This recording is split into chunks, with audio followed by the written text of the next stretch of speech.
Hello दोस्तों, welcome to my channel for math. दोस्तों, आज की वीडियो में हम जो इक्वेशन मेथड थे उससे रिलेटेड कुछ और क्वेश्चंस डिस्कस करेंगे ताकि वो मेथड और अच्छे से आपको समझ में आ जाए। ठीक है ना।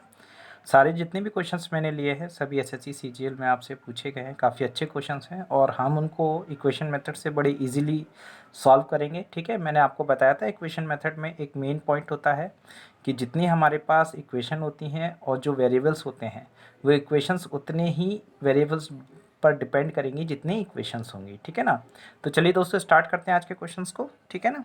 ओके, हमारे पास पहला क्वेश्चन है x q plus one upon x q plus 3/x equal to 4। ठीक है, ब्रैकेट में a q plus b q. दूसरी इक्वेशन है 3x plus 1/x q equal to 4, bracket में a q minus b q. हमें इसकी value find करनी है, a square minus b square. A की वैल्यू 4 ऑप्शन है हमारे पास, बी की वैल्यू 0, सी की वैल्यू 1 और डी की वैल्यू 2।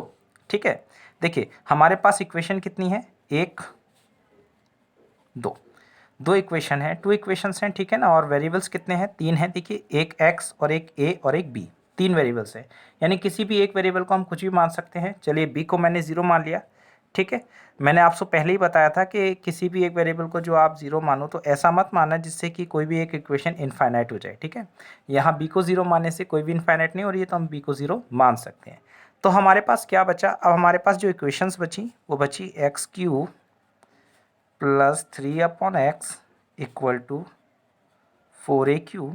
इधर बचा 3x plus 1/x q equal to 4a q. देखिए वैसे तो इस इक्वेशन को हम ऐड करके आसानी सॉल्व कर सकते हैं, लेकिन जैसे ही हमने बी बराबर 0 माना तो इक्वेशन हमारे पास कन्वर्ट होकर ये आई और इसमें हम एज्यूम वैल्यू काफ़ी इजीली पुट कर सकते हैं। जैसे अगर मैं x की वैल्यू 1 मानूँ, ठीक है, तो मेरा ऊपर का जो सेशन है वो पूरा 4 हो रहा है, तो इसका मतलब 1 की वैल्यू 1, ए की वैल्यू 1। ठीक है, इसी को नीचे अप्लाइड करते हैं तो ये भी सेटिस्फाइड हो रही है। दैट मीन्स एक्स की वैल्यू 1 मानने पर आपकी ए की वैल्यू 1 आ रही है। ठीक है, तो ए की वैल्यू आई 1, बी की मानी थी हमने 0। हमसे पूछा क्या था, ए square minus b square. A की वैल्यू 1 का square minus 0, that means answer is 1। तो इस क्वेश्चन का आंसर आपका 1 है। ठीक है ना। चलिए चलते हैं अगले क्वेश्चन की ओर। अगला क्वेश्चन देखिए, if b minus c upon a plus c upon b plus a minus b upon c equal to 1 है। ठीक है, और a minus b plus c does not equal to 0 है, तो फाइंड द करेक्ट रिलेशन। देखिए सबसे पहली चीज़ कि यहाँ इक्वेशन हमारे पास 1 है, वेरिएबल 3 है। इसका मतलब 2 वेरिएबल हमारे पास फ्री हैं, लेकिन उन 2 वेरिएबल्स की वैल्यू हमको ऐसी माननी है जो इस इक्वेशन को रॉन्ग ना कर दे। ठीक है, मतलब इस इक्वेशन के अकॉर्डिंग हो। ठीक, अब देखिए अगर हम किसी भी एक वैल्यू की वैल्यू यहाँ 0 मान लेते हैं तो 0 नीचे आएगा और तुरंत वो इनफाइनाइट हो जाएगा। इसका दैट मीन्स कि ए बी सी में से किसी की वैल्यू को हम 0 यहाँ नहीं मान सकते। लेकिन मैं एक काम करता हूँ कि b इक्वल टू सी ले लेते हैं। ठीक है, b इक्वल टू सी मैंने लिया तो देखिए, और ये वैल्यू ले ली 1, इन दोनों की वैल्यू 1 ले ली तो यहाँ से कट जाएंगे तो a का कुछ मान आएगा जो 0 के इक्वल नहीं होगा। ठीक है, तो चलिए सॉल्व करते हैं। देखो b minus c equal to जैसे मैंने 1 लिया तो पहला वाला टर्म तो आपका 0 हो गया। सेकेंड टर्म देखो a plus 1/1 plus a minus 1/1 equal to 1 जी। इन दोनों की वैल्यू 1 थी, मैंने रख दी। ठीक है, हमारे पास सॉल्व हो क्या आएगा, a प्लस 1 और plus a minus 1 equal to 1। Plus से ये कट गए तो a की वैल्यू मेरे पास यहाँ ही सॉल्व होके 1/2। ठीक है, जो कि 0 नहीं है। ठीक है, अब हमारे पास तीनों वैल्यू हैं, b की 1 है, c की 1 है और a की 1/2 है।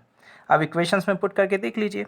देखिए 1/1, c की वैल्यू 1, 1/1 और 1/1/2, तो ये 2 हो जाएगा। तो ये 1 है, 2 है, तो वैसे ही गलत हो गया।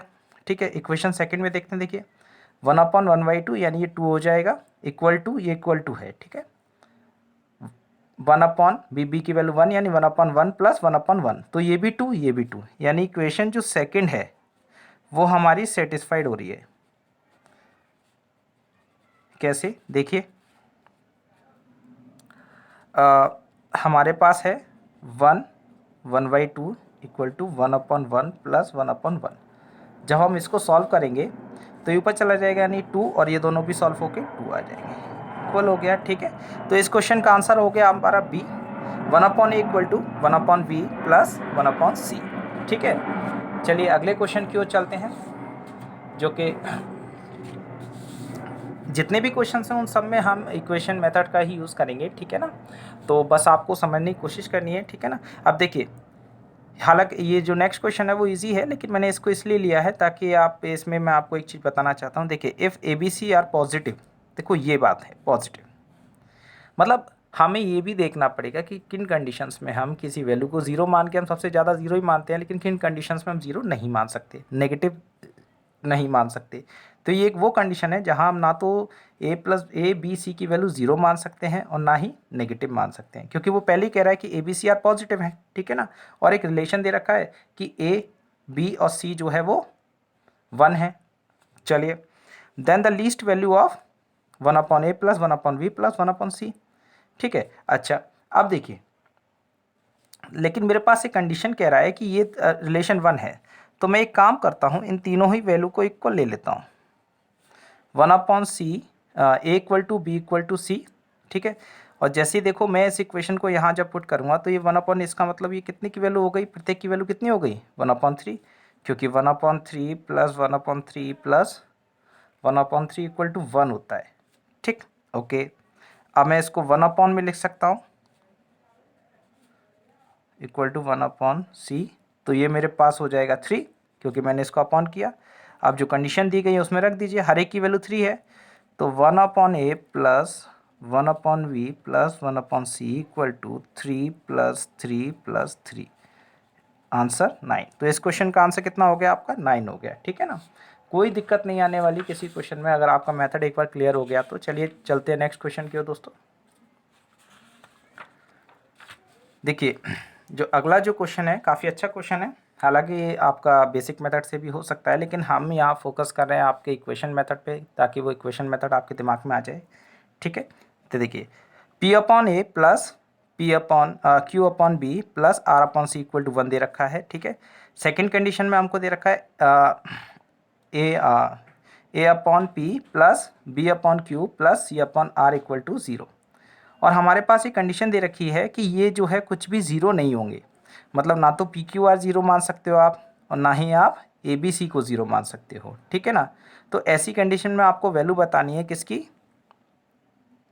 P² plus Q² plus R² की। ठीक है, देखिए हमारे पास वेरिएबल कितने हैं, इक्वेशन कितनी है, 2, वेरिएबल कितने हैं, टोटल 6 वेरिएबल है, यानी कि एक आपका PQR 3 और ABC, यानी कि 4 वेरिएबल आपके इसमें फ्री हैं। तो हम 3 वेरिएबल्स को कुछ भी मान सकते हैं। देखिए, अब यहाँ किसी भी वेरिएबल को हम ज़ीरो नहीं मान सकते, क्योंकि ज़ीरो जैसे ही मानेंगे दोनों में से कोई भी इक्वेशन एक जो है इनफाइनाइट के रूप में चली जाएगी। तो मैं एक काम करता हूँ कि A, B और C को मैं 1 मान लेता हूँ। ठीक है ना, A, B, C तीनों को इक्वल लेके 1 मान लेते हैं। अब इस क्वेश्चन को सॉल्व करते हैं। देखिए, तो ये बचेगा मेरे पास P plus Q plus R equal to 1, ये वाली इक्वेशन, और ये इक्वेशन मेरे पास बचेगी 1/P plus 1/Q plus 1/R equal to 0। ठीक है, जब हम इसको पूरा सॉल्व करेंगे तो हमारे पास आ जाएगा ये सॉल्व होके QR plus PR plus PQ equal to 0, क्योंकि एलसीएम लेंगे।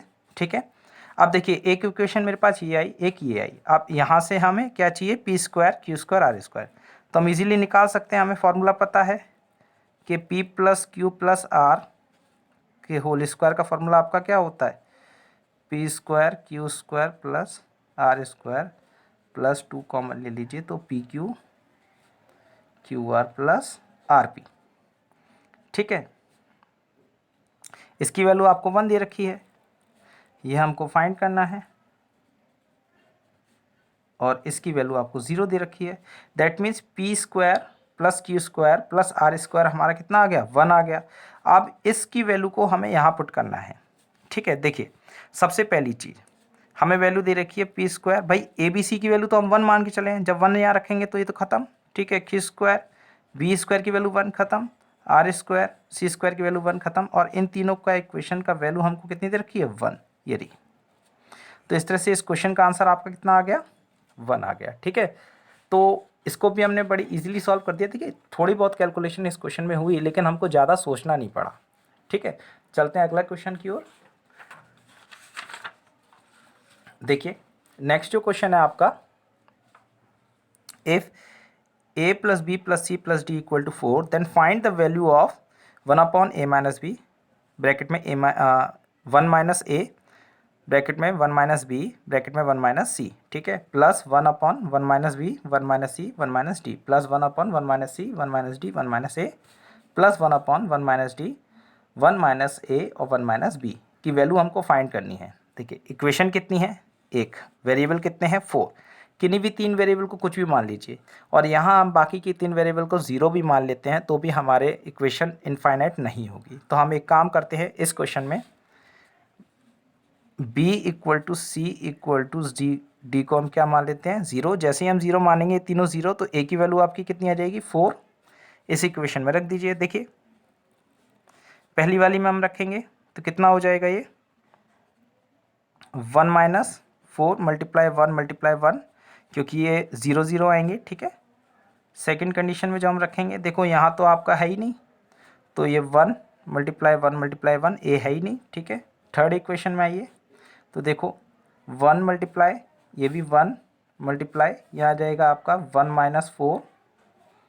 ठीक है, fourth equation, fourth condition term में आइए तो 1 माइनस डी की वैल्यू 0, यानी कि 1 मल्टीप्लाई 1 माइनस 4 और मल्टीप्लाई 1।